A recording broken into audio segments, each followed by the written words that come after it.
What's up, guys? We are live for our inaugural episode of the Miami postgame show, the Miami Live postgame show. We're recapping Miami and Alabama, and we will always be live at the Voice of College Football here on Mark Rogers' channel. So I'm Jordan Nelson. You guys might recognize me from Twitter. I also do the Fours Up podcast. We have North Fresh Kane on the other side of the mic. Ross, so he couldn't be in the studio today with us, but we got him on audio. So Ross, how you doing, man? Doing okay, it's kind of a tough inaugural way to start off here, a little rough game, but I'm here, man. I'm here. Cool. Well, I'm glad that we could still get you, even though things went a little crazy for you today. So the guys in the chat,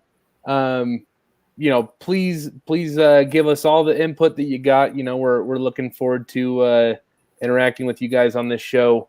So I guess let's talk about Bama. What a horrible game, man. What a terrible game. Any first impressions, Ross? I'm going to pull up the box score real quick. The thing that worries me the most, Jordan, is I'm seeing the same issues that I've seen in previous years. And a lot of these issues seem to like to rear their ugly head and reoccur when we play teams from outside the ACC conference, especially Power 5 teams outside the ACC conference. Yep. And just to see the mental lapse, the undisciplined defense, the undisciplined offense on the offensive line especially, just to see that coming into another season when we had a golden opportunity to play the number one team in the nation with a brand new quarterback, with some new pieces themselves, and to really make some noise, to really show the college football world that we're gonna be here and Miami's gonna make a comeback, and we simply didn't make that happen, Jordan. Yeah, it's frustrating, man. Like I still feel like it's a little bit early to jump on Manny Diaz and have that discussion, right? But I said this on Twitter during the game. Like, in a vacuum, this game is fine, right? It's Alabama. They have the best talent. They have the best coaching. I mean, they have 3 NFL head coaches on their staff. We have 0. So that in itself isn't exactly what bugs me, but it's the established pattern under Manny Diaz and his staff. It's the established pattern that we do not show up prepared, that we do not even look like we belong. We're not competitive at all in these type of games. We saw it last year with UNC and Clemson. So that's making me feel a little bit down about this. I'm still predicting that we will have a fairly good season, 9-3, 10-2 in the regular season. But this game to me is about projecting where our glass ceiling is as a program under Manny Diaz. And I think it's pretty apparent that we're not going to be a blue chip program with this staff right now. At least that's the way I'm feeling. Maybe they can prove me wrong. Everything is factual until it's not anymore. So I'm open to that, but it's just starting to feel that way, man. The repetitive issues, and I think that's what starts to beat us down. If these were issues that we hadn't experienced before, or, something that maybe we felt was only temporary, we could feel a different way about it. But we're seeing issues that we're not sure we're going to be able to truly fix. We don't know if this staff can truly fix it or not. And I'll tell you what, Jordan, with the addition of T-Rob in the secondary, I was hoping to see a lot more of an updated coverage attack for the spread offense. I didn't see much of a difference, man. I saw some slight differences, but I didn't see enough. Yeah, it was tough, man. Like it's kind of, there's a lot of personnel problems that this roster has that, I don't profess to be the smartest X's and O's guy out there. But to me, when I watch the fact that the O-line can't protect anybody, then it's like, well, then how do you assess De'Aaron King? How do you assess the passing game? How do you assess the running backs, right? If you're getting defensive tackles in your face from rip, then like how do you actually assess what's going on when all you see is that the offense is really worth the salt against good teams? And then that's the same when it comes to the linebackers and defensive tackles on run defense. It's like Alabama can run as much as they want. We can't get pressure, but we can't get pressure and And so Bryce Young has all day to throw. So how can you honestly assess what the defensive backs are doing? And, there's smarter people out there than me that can answer that. That's just what I was seeing. It's the ultimate team sport, Jordan. Where one guy slacks off a little bit, it affects everybody. It truly does. If a corner plays press and he gets burned and the safety's not over the top, it's that kind of stuff. I have a tough time digging into Lashley hardcore yet because of the offensive line. I'm not sure he even has the confidence himself to want to be the play caller that we know we can be. I mean, we've seen the play calling that he can do. We've seen him dial up some incredible stuff. But on a consistent basis, having to be worried about an offensive line maybe makes him feel really iffy about really dialing things up for us. Yep. Yeah, man. It was a rough game for Rhett Lashley. I kind of talked about this a few days ago. Marsh and I had John Michaels on the Fours Up podcast, and one of the things that the consensus from us three was that Miami cannot afford to come out conservative. That establishing the run or committing to establishing the run could be a fatal mistake that we make in this game, and that's exactly what we did coming out. I not for one moment believed in our run defense in this matchup. So I thought trying to be methodical and patient in our game plan would be a disaster, right? Because Alabama was going to be able to come out and put up points on almost every drive, which is what we saw in the first half.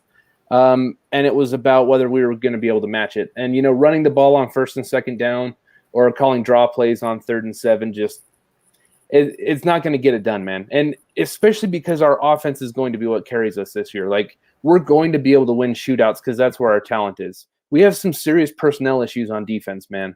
So I'm just frustrated with the game plan. It's frustrating as heck because we know that we've got players that can perform better than Jordan. We know that we've got athletes that can be utilized better than what we're utilizing them at. And to see, I guess one of the main things I guess that really bugged me still was the lack of the deep game, the consistent kind of threat of a deep pass. Yep. We saw how much that opened up the run game for us previously in this last season when it was clicking at times. We saw how wide the lanes got. Yep. When Bama was allowed to just kind of play one-on-one and say, Saban could go man for a man, eye for an eye. Manny Diaz, prove that you can beat me. Lashley, prove you can beat me. He didn't have to get fancy. He didn't have to do anything wild. So it kind of, in an essence, it made it tougher on us by allowing them to stay simple. Yeah. Yeah, man. I don't know. I'm honestly having a hard time, coming up with analysis. Really the takeaway from this game is just that, Alabama was better at every single position. I said that on Twitter and people were coming back at me and saying, hey, our punter's better. How many times did Alabama punt? Who knows? Their punter might be better than ours too. We just gave Lou Headley a lot more opportunity than Alabama's punter got. So that was a pretty rough game top to bottom, man. And this game should have been viewed from the start as a separate season. Because we got our teeth kicked in today. That's pretty apparent. If we go undefeated, if we go 11-0 for the rest of the year, and then, end up as ACC champions, I'm not predicting that. We can still make the playoff. Like, our season is not over. I just really hope that the coaching staff can do a good job of keeping the mentality in check with our team, right? We have to come out next week and we have to beat App State. And then we have a tough game against Michigan State, and then 2 weeks after that, it's UNC. So we really have to keep our mentals in the right place after this kind of loss. Because, we can still achieve anything that we want, man, honestly. We're in it. We lost to the number one team in the nation. That happens. But, getting kind of stomped in by the number one team in the nation exactly wasn't ideal. Yeah. So what we have to do is we have to have the bounce back of all bounce backs, basically. Yeah. We need to go into week 2 and we need to just put the hurt on. We need to dominate on both sides of the ball and prove that this one game isn't going to define our season. Because you know how it is, Jordan. Sometimes one game does define a season, but you don't have to let it happen. A coaching staff can prevent that from happening. Well, dude, that's classic Miami. I mean, how many times in the last 7 years have we seen one Florida State loss or one Clemson loss turn into a 3-game skid? So it really is about keeping our heads on straight. And for the guys in the chat, I'm not predicting 11-1, but I do want to say that our schedule is wide open. Like there is nobody that we should be afraid of left on the schedule. I mean, even UNC dropped a game to Virginia Tech last night. So I think if we're not going into every game believing that we can go 11-1, there's no reason we shouldn't. I'm not going to pick it. I'm really worried about our inability to show up in big games. I'm not ready to say that we're going to beat UNC. I actually predicted us to lose later in the year. But man, we have to figure out our culture problem, man. I don't know if it's just limited to this coach. We've kind of had the same issue for 5 coaches in a row. Yeah, what's the culture at Miami now? Now that we're not the bad boys of college football, what are we? And we're still trying to find that. We tried to straddle this fine line of still having the old Miami swag, but having the new style of following the line, staying in order, making sure everything is appropriate the whole way around, dot the I's, cross the T's. And that's a hard thing to balance, though. I don't know how you can be both of those. And I think that we see how hard it is to be both of those. And one thing I want Canes fans to not look past, and I've said this multiple times throughout this offseason, do not look past Michigan State. Until we prove we can beat an out-of-conference Power 5 team, I'm not going to just assume we're going to, because Mel Tucker will have those guys ready to play. Yeah. No, I agree with you. Michigan State looked very competent against Northwestern, and Northwestern didn't look very good. So it's hard to give context to that type of thing at this point in the season. But it was pretty clear to me that Michigan State could execute, right? So I agree with you. I don't think we should take that game very lightly. So Knox Kane 94 just commented something that I want to talk about. He says, get rid of the stupid rings and chain, and we have more money for coordinators. Well, not to talk about the money thing, I do want to ask your opinion. With the state of the program right now, how are you feeling about the rings and chain right now, Ross?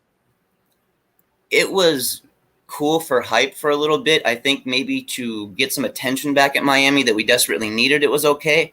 But to pull that thing out when you're down by 30 points or 27 points, it's not a good look, man. It's just not. You don't see any excitement on the sidelines from it, and rightfully so, because it's really at that point, it's just nothing but an absolute gimmick. And that's a shame, because had we really taken advantage of this situation and had we really used the turnover chain to fuel us like we were supposed to use it as, it could have been something a little more. We just haven't made that happen. Because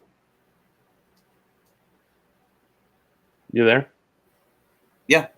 Yeah, sorry about that. I'm with you, man. Like I'm over the chain at this point. The fact that we were trying to pull it out for Cam Kinchins at 27-3 at that point, I was just like, dude, let's just get rid of this thing. I'm over it. It's all hype. It's all unpromised hype, and it's all unfulfilled hype at the moment still. Yeah.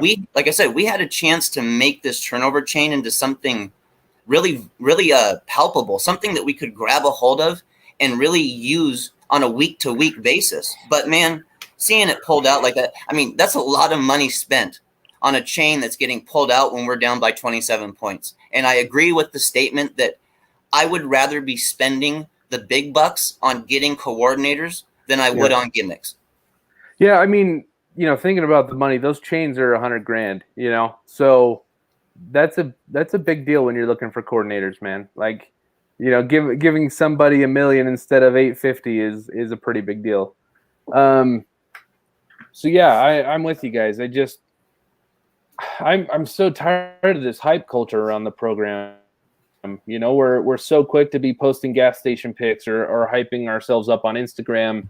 I mean, a lot of the people in line with what we do, Ross, are just all about the hype, man. And it just is so infuriating to me at this point. Like, how about we get a little bit of grit?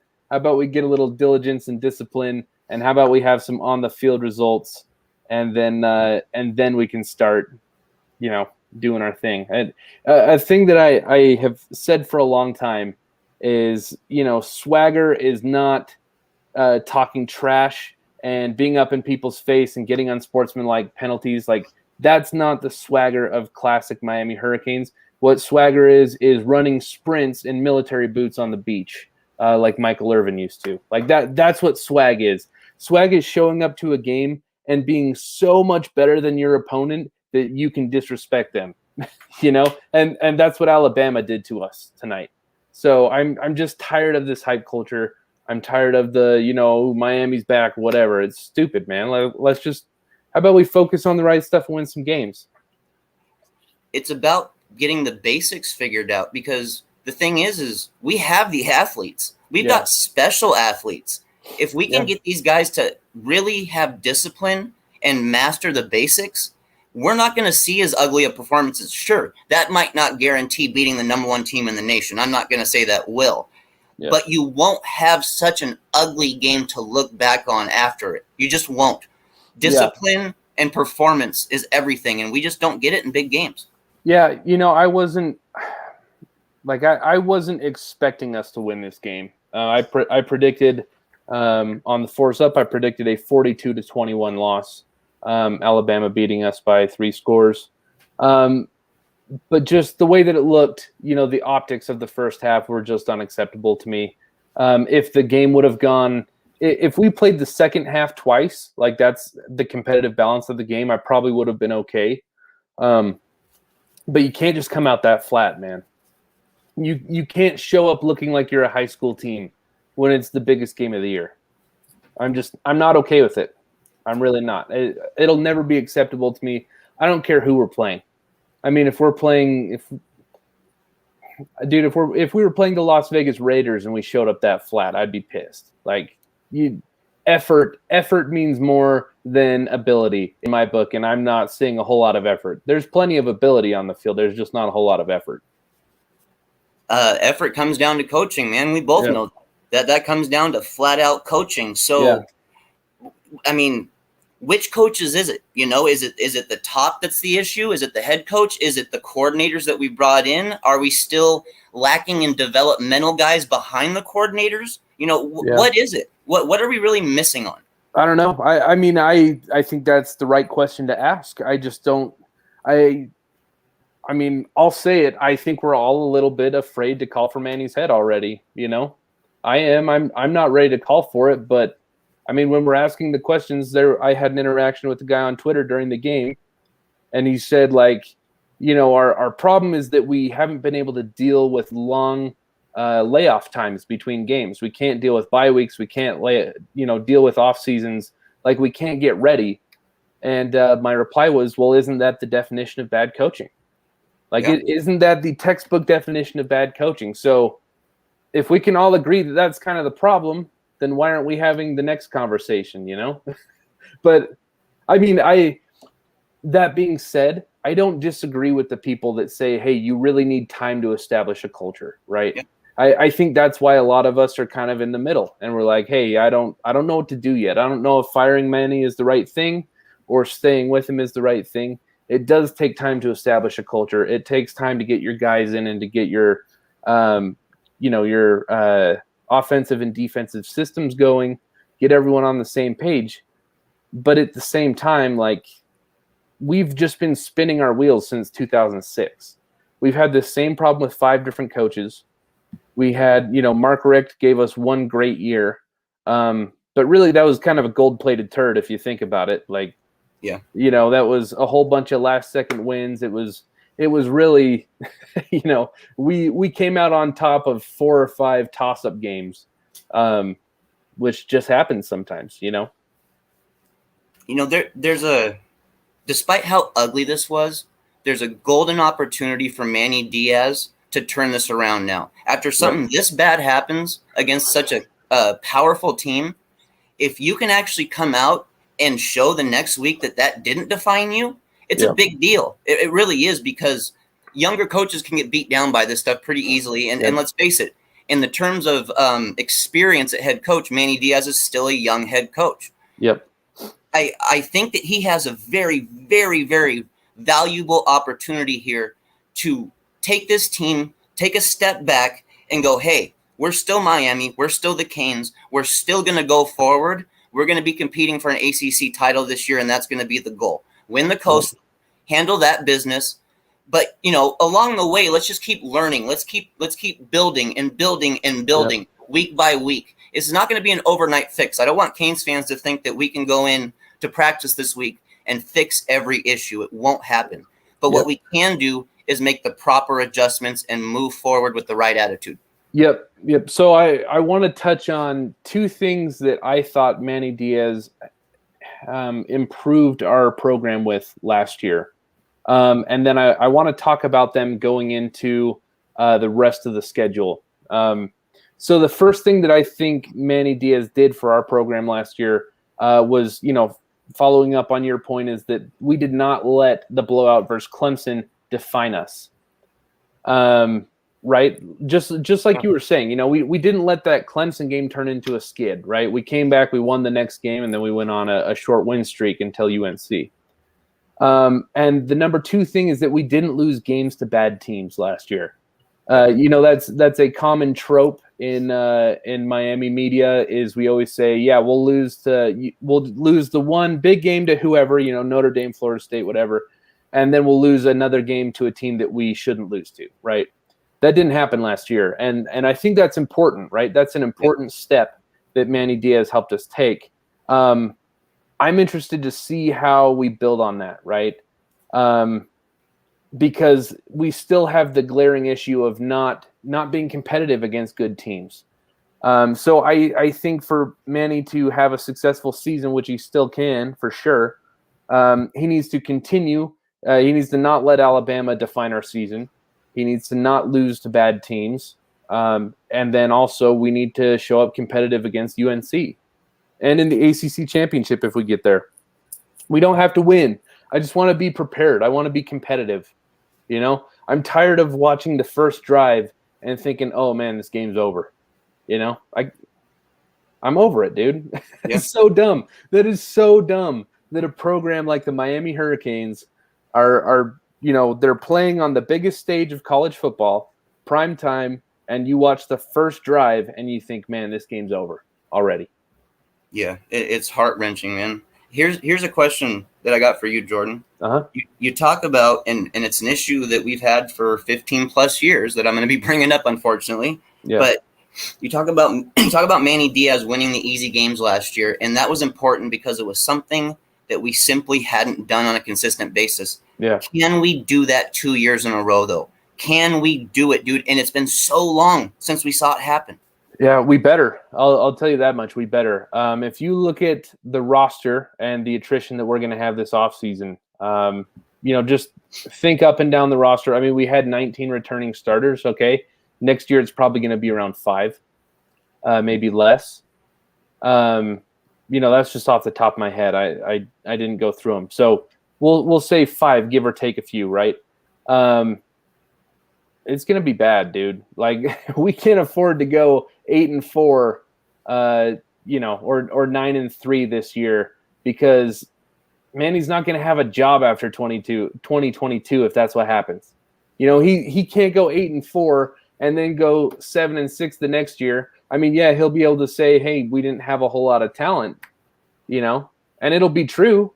It'll be true, but you just can't do that, So I don't know what to think, man. Like, it's pretty rough that we didn't even show up prepared. Like, I can't get over that. I know we weren't supposed to win this game. I was telling everyone, hey, take the over on, what was it, 17.5 points or 19.5 points? Yeah. I would have bet the over on Bama all day because I was being realistic about it. But I don't think 31 points is something to be okay with. Especially because it was worse than 31 points. It really was. Yeah. Yeah, it was. You know, I mean, it wasn't just about points. There was actually the whole vibe of the entire event that really slapped us in the face. One of the issues that I have with us is, when are we going to start to show development with our recruits, and when are we going to stop being transfer portal you?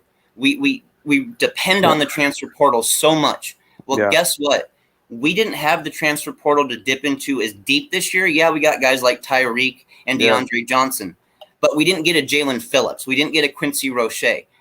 Yeah. Is this what happens if we don't get elite guys in the transfer portal? Does our defense just kind of fall to pieces for a year until we get to a portal situation again? Well, it's a precarious gamble that Manny Diaz has chosen to take, right? By betting on the portal, you know, he's put us in a cycle. You know, before I've referenced it to like getting into that you know, payday loan cycle, you know, where you just kind of end up always owing money to them, you know, because you can't catch up to your paycheck. That's kind of what we've done with the transfer portal, right? Is that we're using up scholarships on guys that are only here for a year.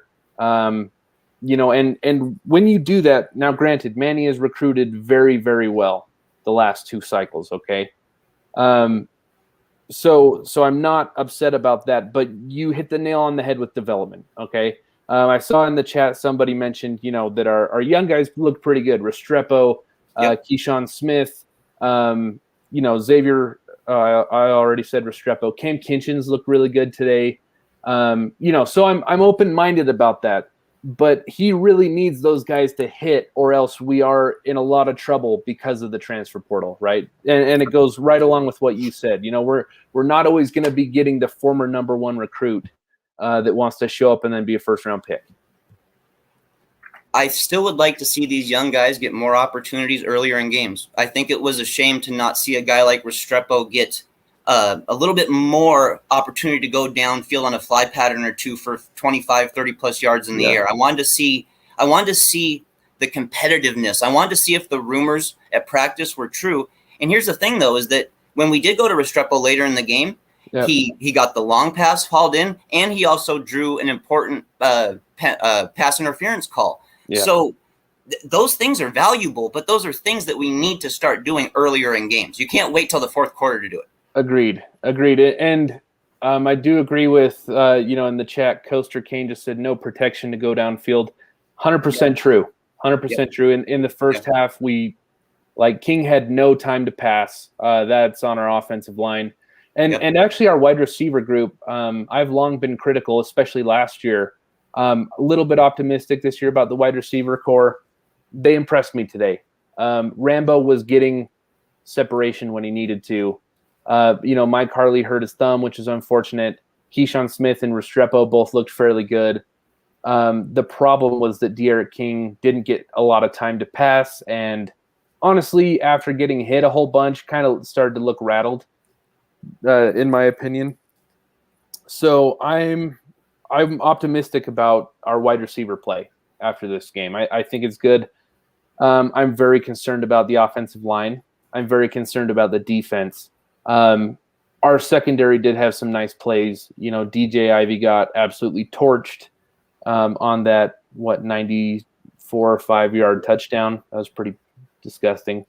But I mean, for the most part, man, our secondary and our wide receivers look fairly solid. Kind of hard to gauge the rest of the team, in my opinion, though. Do you have any thoughts on that? It is, and like we talked about, this being the ultimate team game, where it does make it hard to judge other guys when other guys aren't doing their jobs, because guys end up getting burned. Guys have to pick up the slack. Guys end up out of position because of it. It's never a beneficial thing, not at all. I guess my thing is, Jordan, is if you're Manny Diaz and this loss just happened, what's the first thing you're telling the team when you get a chance to sit down and talk to them? Oh man, where to start? You know, I think just depending on the culture of the locker room, I think you're either starting with, "Hey, this doesn't define us," or you're ripping into people for not doing their jobs properly. You know, it's one of them. You know, maybe you start with the, "Hey, this doesn't define us," and then when you're watching film, that's when you're like, "Hey, you know, Scaife, don't let the guy blow past you and wreck your quarterback's knee. Your quarterback's surgically repaired knee, right? Yeah. Maybe it's that kind of stuff during the week when you're watching film. I don't know. What would you say? What are you saying to the guys in the locker room right now?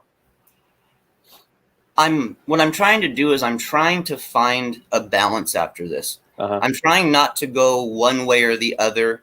I'm trying to get back, like I said, to the basics, but also to the point of let's find that balance on offense and defense, especially on offense, getting the run game going again, getting some run blocking going.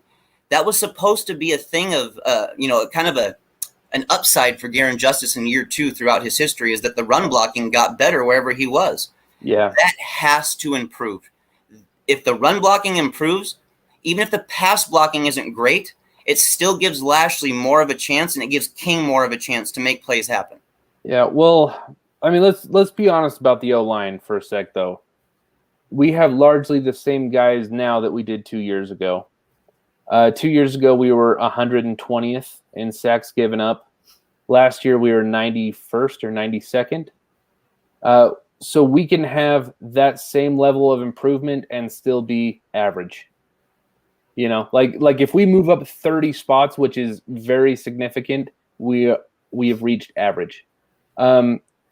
So I don't know if it's time to criticize the coaches. I don't know if it's time to criticize Garin Justice or if it's personnel, you know, but I don't necessarily think it's fair to ask coaches to do a whole lot with not very much. I hear you. Yeah. I know it's a very experienced offensive line, but this hasn't been a very successful squad of guys. It's not. They've never been successful as a group. They haven't been. You know, they were much improved last year, and they're still 90th, dude. Like, that's not good. I'm not patting people on the back for 90th out of 120. That's the 25th percentile. I'm not happy about that. That's terrible. Yeah. You know, and so, but that's a huge improvement. You know, that's a 25% increase. Okay, so if we hit that again, then we're just average, and that sucks. I don't know what to do about the offensive line. You know, it's gonna kill us every time that we play a good team. Here's what I'll say about the offensive line is I believe that we don't have to have a good or elite offensive line to win. We simply just need a consistently mediocre offensive line. I'm serious. Something right in the middle that we can depend on. Our strengths and our weaknesses, have them be identified, and be able to go to our strengths when we need to go to them. That's where we got to find this offense going forward, in my opinion. I've never felt this has to be in a fantastic unit, especially in the spread offense era and the way football's changed. Yeah. A mediocre unit is going to place us competing for an ACC title every single season. Yep. Well, I guess that's a good point to segue into my next topic is, you know, what are we expecting out of this team, right? Because I think our offensive line and our defense as a whole has some similarities, right?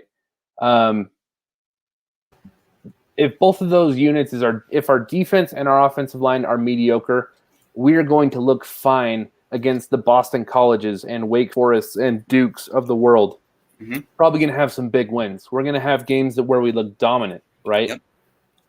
But is that enough?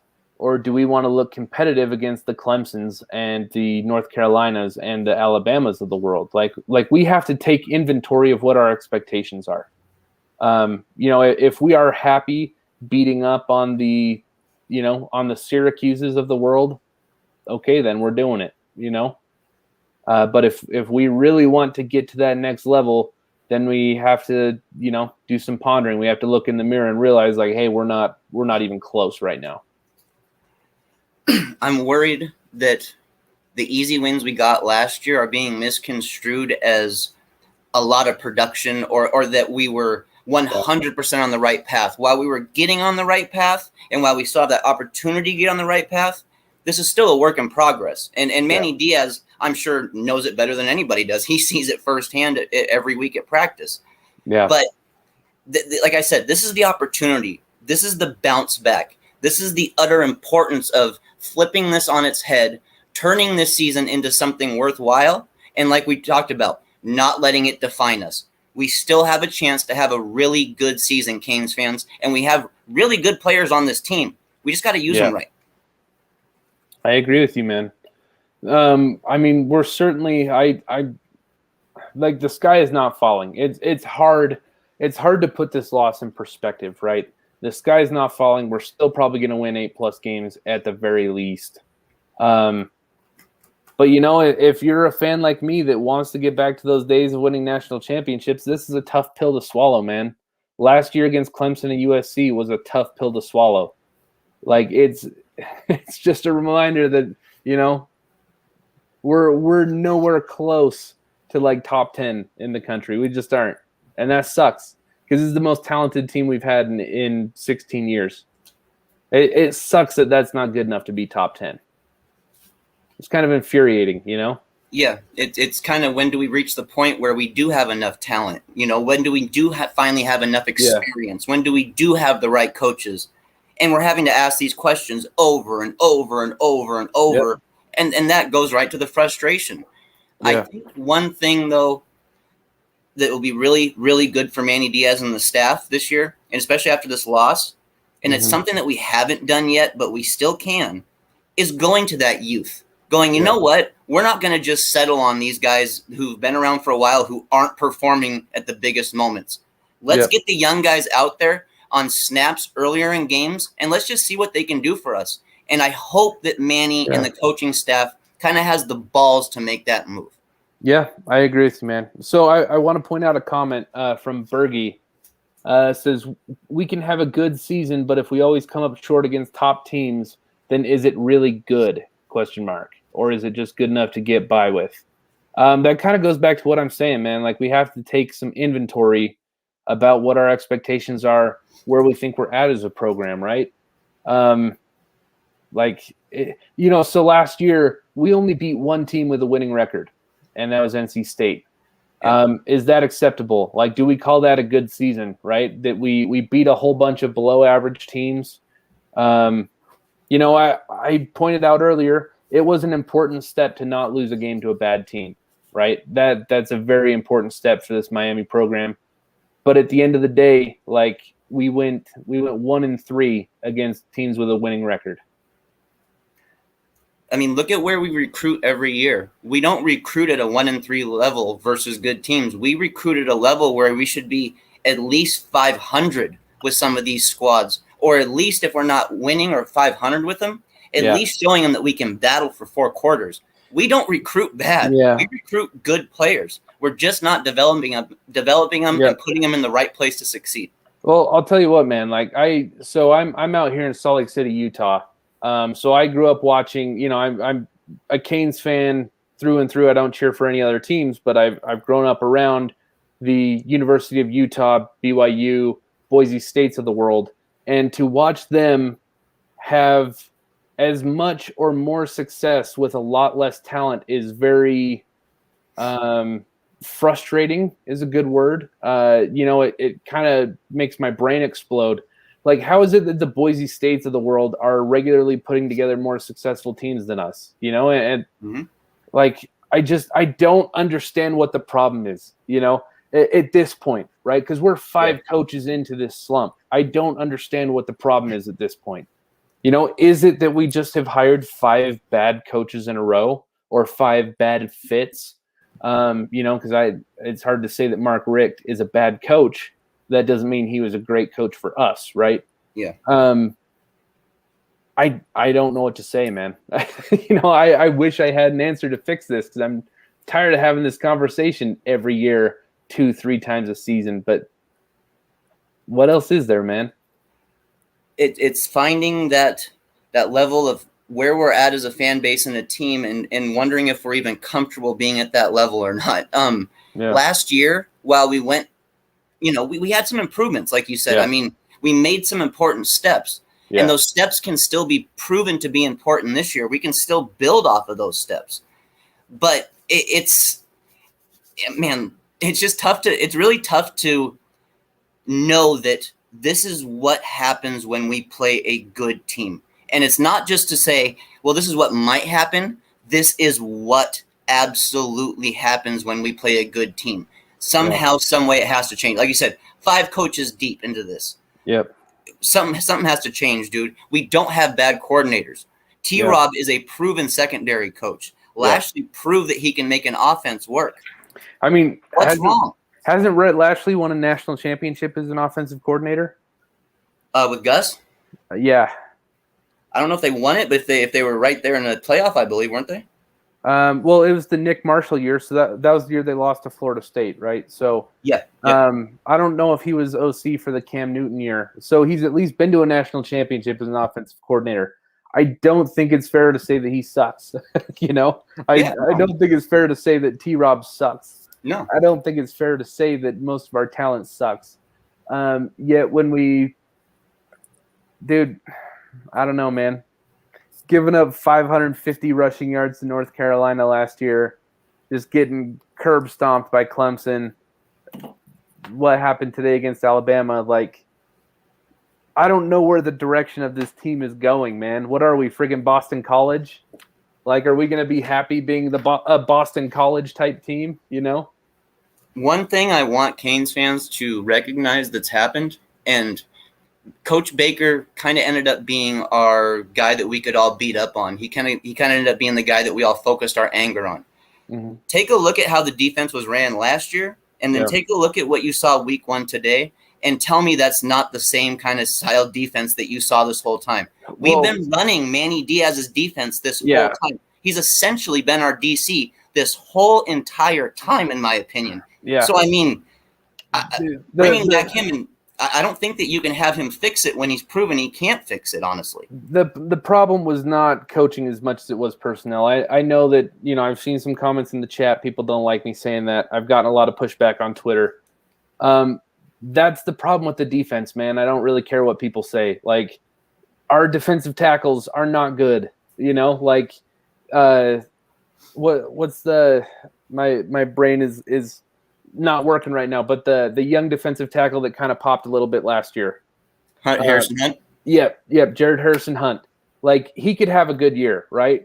Yeah. Other than that, we have no proven guys. Like, Nesta has been very average. He's the most vanilla defensive tackle we've ever relied on. He has been a replacement level defensive tackle the whole time he's been at Miami, okay? We just lost 2 first-rounders on defensive ends. Like, we're not super talented at that position right now, okay? Our linebackers, we have, one blue-chip guy in Avery Huff, and he's not playing? Like, we're not playing any blue-chip linebackers right now. And then our defensive secondary is talented but very inconsistent, man. Like, I don't know. I'm with you. Like, I'm not here to say that, hey, Blake Baker didn't deserve any criticism. That's not what I'm going to say. But what I'm going to say is I think people got sold some snake oil by the idea of Manny Diaz was going to fix everything, because you really cannot take a bunch of average dudes and make a great defensive unit out of it. Like, it doesn't happen that often. If you want to make something out of nothing in that aspect, you have to find a pass rush. That's just the way it is. If you don't find a pass rush, it's not going to happen. The one thing that I saw today that was really worrisome to me was when our linebackers were caught. We had a couple delayed blitzes where guys got a little close to getting home, but how slow our linebackers would hit those lanes. It was kind of mind-blowing to me. It's like almost indecisive, like, do I really blitz right now? Should I stay back? Like, these guys weren't hitting those holes in lanes hard. Yeah. And when you have a delayed blitz and that stuff going on, especially for a Corey Flagg type linebacker, he's got to hit it like a missile, man. Yeah, I agree. It was, dude, we lost the battle in the trenches from the outset. That was pretty apparent, and it was tough to watch, honestly. We didn't get a whole lot of pressure when we did. Bryce Young was a lot more poised than I anticipated. I know a lot of the Miami media members that were anticipating a win or a competitive game. That was one of the talking points, right? Bryce Young is inexperienced. Well, he was better than De'Ara King today. So, like, Bryce Young might be a top 5 quarterback in college football. from the way he looked today. So we have to get pressure. You have to be competent in the trenches, and our run block didn't do anything either. So starting from there, this wasn't going to be a good game for us. I hope we kind of come out on fire next week. Like, I hope, whatever terminology you want to use, but if our ass on fire, whatever you want to do, but light that fire under these players' ass and get them motivated, get them hungry again. That's one thing we're missing is hunger, raw, determined hunger, that man-to-man, eye-to-eye, I am better than you are, and I'm going to prove it hunger. We don't have that. Yeah, well, hopefully Georgia beats Clemson, and maybe that will help our guys realize, hey, the door is wide open. You know what I mean? Like, UNC already has a conference loss. Clemson is vulnerable. Like, we're not out of this. So, lift your chin up and let's get back to work. That's really the attitude that we need to go into. And like you said, we need to be fired up when Appalachian State, kicks off. So, and I agree. So Sammy Dondada in the chat says it's not about the loss, it's how we lost. I think that's the point that we're trying to make, man. None of us. You didn't predict a win, right, Ross? No, I didn't either. I thought that we'd lose by 3 scores. I didn't bet on the game, but I would have bet. I would have taken Alabama with the spread at 19 over, or 19 minus 19 and a half. So I wasn't expecting to win this game. That's not why I'm mad. I'm not mad that we lost. I'm pretty bugged about just the optics of everything, man. This is too often. And I think he explained it perfectly, though. Yeah. Like you said, it's not just about the points and all that. It's how we lost. It's the demoralizing fashion in which we lost. Yep. And just once again, guys, this is the Miami Hurricanes postgame show at the Voice of College Football. We're grateful to Mark Rogers for giving us this platform to do our thing, man. It's pretty exciting. I love it. And next week it's going to be a little more professional. Ross was planning to handle the back end, had some stuff come up that kept him out of the studio. So I kind of had to throw it together kind of ad hoc right before we went live. So this show will look better, be more organized next week. But yeah, man, so let's try to touch on the positive, though. I feel like we've been too negative. That's probably my fault because I have a tendency it's tough to find positives in this one, bro. So let's be real. Yeah, I mean you're right. That's kind of my shtick, though. I hear you. I love to walk that line between realism and pessimism, right? I like to demand a lot out of my teams, right? I mean, I invest a lot of emotion into these games and into my teams. Like I want that emotion to be validated by effort, right? So let's talk about some positives, man. Andy Borregales, true freshman kicker, hit 2 field goals for us, man. I would call that a positive. It's in games like this, it's hard to see how important the specialists are. When you're down 30 plus all game. Mm-hmm. It's hard to see how important punting and kicking is. But I guess that's a great thing moving forward, right? Is we have a very reliable kicker once again. We have Lou Headley all year, who's the best punter in the country. So I guess that's a positive. I'd love to hear from the chat, though. If there's any positives that we're not pointing out and you guys saw something we're not talking about, please let us know because we'd love to bring it up. We want to find things we can go forward with, guys. We don't want to be like this. We want to be happy. We want to be positive, but we got to find those things. We got to find them in order to actually become happy. Yep. So Restrepo, Street Value says Restrepo is a positive. I agree. Already touched on the wide receiver group. I liked what I saw from Charleston Rambo. Looked awesome, in my opinion. I thought he created some good separation. I think he's going to have a big year. Playing against Alabama's defense is not easy. But I think, when we're playing the more pedestrian stretch of our schedule, that Charleston Rambo is going to look like a star. It wouldn't surprise me. It wouldn't surprise me if he's a mid-round draft pick at least. Very talented. Yeah, it's not easy to get separation on Bama like that. We just didn't have time to get the ball downfield for most of the game. Yeah. So very excited about Rambo, Restrepo, and Smith. I like the young wide receivers a lot. How do you feel about Will Mallory's usage today? And that's another thing for the chat room. I'd love to hear the chat guys too. How do you guys feel about how Will Mallory was used today? Because I was a little let down. There was some stuff I wanted to see I didn't see. Yeah, I actually loved our first drive. Yeah.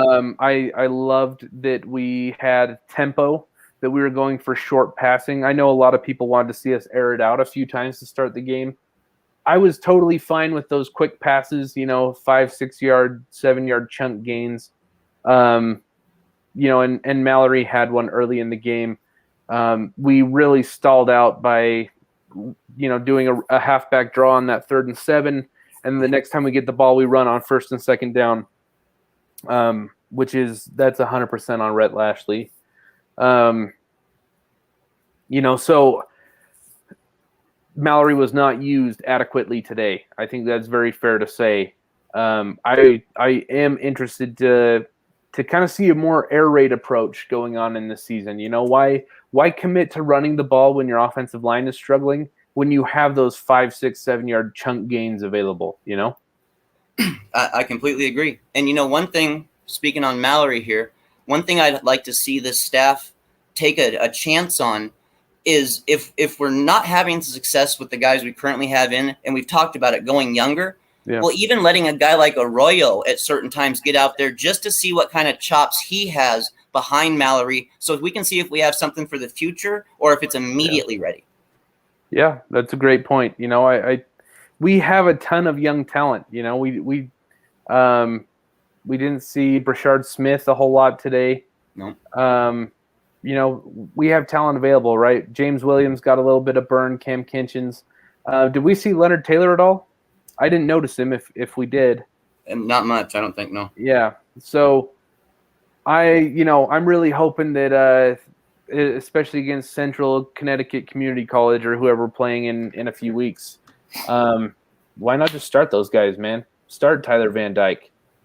Put Jake Garcia in at halftime. Start Cam Kinchins and James Williams next to each other. Start Leonard Taylor. We don't have anything to worry about in that game. No, let those guys get burned. Yep. How much do you think Knighton being out hurt this offense today? Oh, it didn't help. It didn't help the offense. I think Jalen Knighton is our best pass catching back. I think he would have, especially seeing how Rhett Lashley wanted to attack, with chunk gains, right?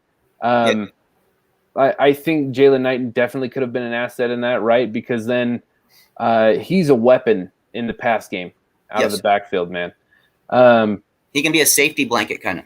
Absolutely. And I think, those 3rd and 7 draw plays, even though they're stupid no matter who's back there, I think it'd be harder for the defense to anticipate that when you have Jalen Knighton as the running back as opposed to Cam Harris, right?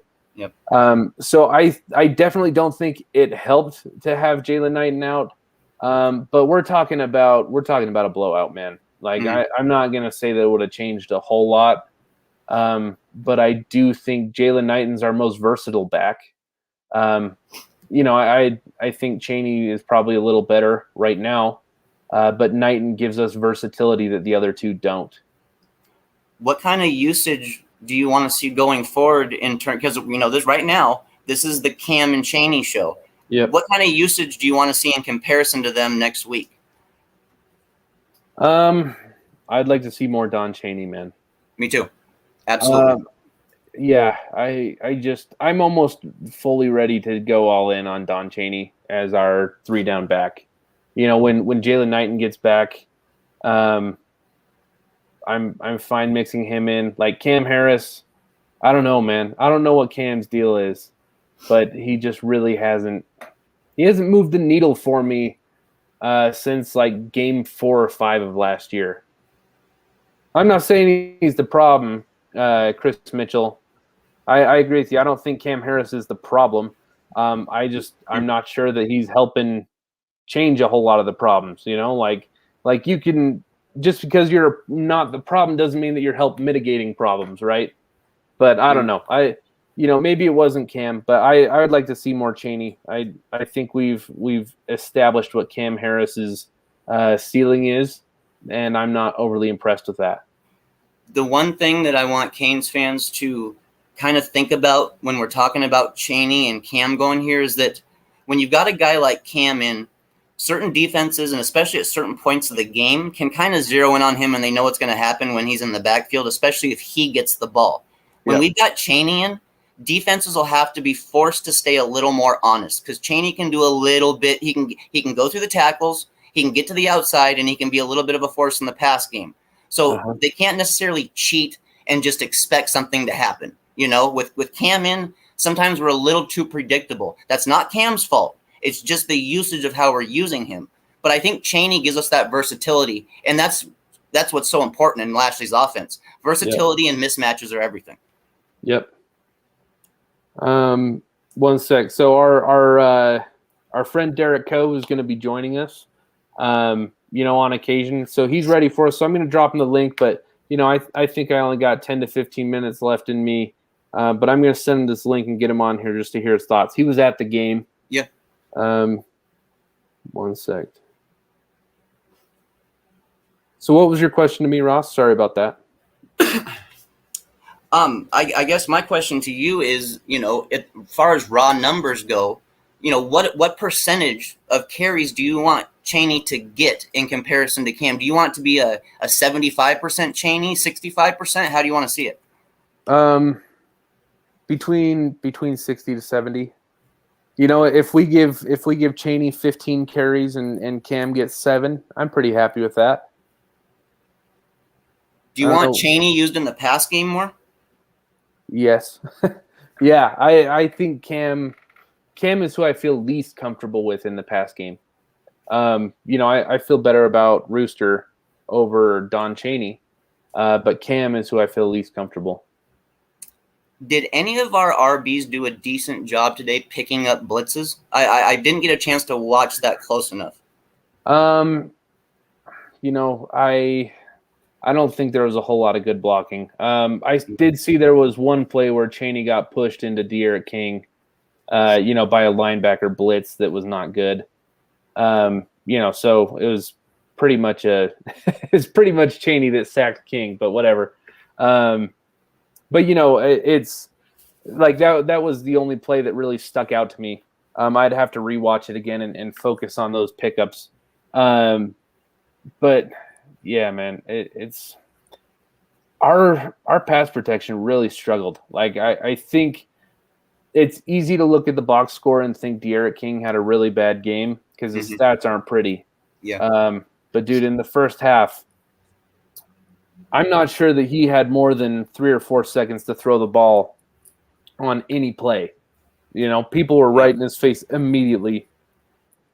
Like Scaife just really, really struggled. Our guard play was not great. I thought Zion did an okay job for the most part, but yeah. We heard how great Scaife looked in practice this whole time, remember? That's what they've been saying. Yeah. He outright won that job, and he's the guy. Yeah, well, we need that meme, so that was a lie. Tyler, the Creator. We need that Tyler, the Creator meme. Sorry, that was a lie. Yeah. Right. So, geez, man, it's hard to give context to this type of game. Just because we don't because we could be sitting here next week at this time after blowing out Appalachian State by 35 points and feel pretty good, right? Yeah. Appalachian State looks competent. They have Chase Bryce at quarterback, former Clemson backup QB, highly recruited. So he's not a pushover, but we could be sitting here next week and be feeling a lot better than right now. So it is hard to give it context. For me, I'm so tired of not seeing a prepared team. I'm fine losing, man. I understand that we're not going to win every national championship. That's not what I want, or it's not what I expect, right? But I do think it's fair to expect that you show up prepared and that you see like palpable effort on the field when you are playing tough teams. If you're recruiting top 25 classes yearly, there's really no reason why you shouldn't be in the top 25 yearly. But I mean, that's just the way it is. Well, dude, I mean, why is it that Ole Miss can hang with Bama better than we can, right? Yeah. You know, coaching keeps you in a lot of games sometimes when you don't have the talent. You know, we're talking about running backs, and I have a question for you. Since we have Knighton out, do you think there's any room for one of those younger guys, a Cody Brown perhaps, to start getting in there at the back end a little? I mean, yeah, there's certainly room. You know, we did hear some rumblings about Brashard Smith being used in the backfield, which is very intriguing to me. I mean, he's like a lightning rod whenever he touches the football, man. He's incredible. Electric. Yeah, and so what was the – I don't know why I can't think of any names right now. It's probably the blinking red light. What was the guy at Florida like 10, 12 years ago that was really good on those Tebow teams that was used all around the field by Urban Meyer? Played for the Seahawks in the NFL. I can't think of his name. Yeah, great. Now you got now I do. Right. But you guys all know who I'm talking about, right? Yeah. Dude, if Brashard Smith could even be like a diet that guy, you know, Percy Harvin. Thanks, guys. Percy Harvin, thank you. If Brashard Smith could even be like a diet Percy Harvin or like a, you know, Percy Harvin Zero. Yeah. Percy Harvin Zero. Yeah, that'd be awesome, right? So I'm very intrigued by that idea. He's awesome. When you have guys with that kind of speed, it doesn't matter if they're 18, 19, or 20. You use the speed. You find a way to make it work. Yeah. The thing with him out there is we can motion him in and out of stuff that can just throw defenses into a fit. We could use him in a way that could make defensive coordinators have nightmares. We just got to do it. Yep. I agree, man. It's, you know, that's a good point. Like, did we really set – so let's transition the conversation to this. How did the coaching do in terms of setting our players up to succeed? And we can kind of go through, you know, different position groups. I mean, how do you feel? Let's start with the O-line. They're the obvious, like, that position room has a target on their back after this game. It was not pretty. Do you think coaching could have fixed that? Like, you know, or do you think play calling could have made that look better? I mean, maybe if we stuck with those, you know, quick passing type things, but also, you know, as people said, that this Alabama defense might be Nick Saban's best defense of all time. There's nothing we could have called consistently that would have worked. We might have had things we could call that would have worked occasionally, but going to those things and depending on them simply wouldn't have worked. Nick Saban's too smart. They would have sniffed that out pretty quick. Yeah. So I want to point out, this is kind of off topic. I want to point out Bergie just posted a thing. He says at one point we had McLeod, Jennings, and Wayman Steed playing D at the same time. That is terrible. He commented that that's terrible, and yes, it is terrible. Dude, why? Like, why the hell are we seeing that against the number one team in the nation? I'm sorry. I try not to blow up too much, guys, but there's times where I just get a little pissed off because I know better than this. We all know better than this. This isn't how you run a successful football team. Yeah. Yeah, I mean, why haven't we been able to recruit linebackers? You know, Manny Diaz has been coaching that room or been involved in that room since 2016. Why is it that we only have one blue chip linebacker on the roster? Why is it that linebackers who stay in our system for a long time get worse as they get older? Remember how versatile and how fast the guys like Quarterman and Pinckney were when they first got in there, the three-headed monster we had? Yep. We slowed those guys down so much, and the longer they were in our system, the the worse they looked, and we're starting to see some remnants of that this year. Hopefully that's not a permanent thing. Yeah, dude, I remember when Quarterman graduated, went to the NFL, people were happy about it. Yeah. And like I was open-minded to the idea that faster linebackers would be better for us, but it was not a good thing when Quarterman left. People were trying to package it that way, and it was not good. Like we need more talent. We really do just need more talent. His IQ, we could at least be using that. Yeah. We could at least be using a veteran IQ. Now, we've got some guys who have experience. Jennings and those guys and Steve, they haven't proven that they can use their mind in that way or their bodies in that way. We hear about practice, and we hear how awesome they look in practice. But, geez, man, let's see it on game day. Yeah. Dude, and what's up with the middle of our defense, man? Like why is it that when Alabama runs up the middle, whichever running back it is sheds at least 4 tackles? Tackling tackling today was atrocious. Absolutely atrocious. And it seems to be something for us. I've noticed that when we get smacked in the mouth early in a game, we continue that gone with bad tackling for most of the rest of the game. It just seems to be a thing that we see, a consistent thing we see, sadly. Yeah. I don't know what gets in our players' heads with that. These guys know how to tackle. We watched them do it. We watched them play football. These were P5 caliber recruits, and they still are. They're P5 caliber players.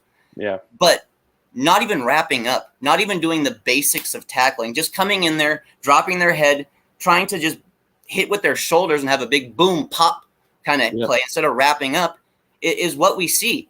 And it's the middle guys, dude, like you pointed out. If we need to go and find that hunger and we need to start injecting somebody like James Williams into the middle of the defense, I'm almost to the point where I don't care. Just find that hunger. Yeah. I know, man. Let's see. So I guess we've been rolling for about an hour and 7 minutes now. So we can wind down a little bit. I was hoping that we'd get to see Derek Coe on today. I'm not sure he's going to make it. So he was at the game in Atlanta, and it's you can't just pull out your phone and hop on a show when you're in the middle of a crowd. So, any closing thoughts? Did you happen to watch the App State versus East Carolina last night or 2 nights ago? I saw part of it. I did. Yeah. I was pretty impressed with App State's run game. Yeah.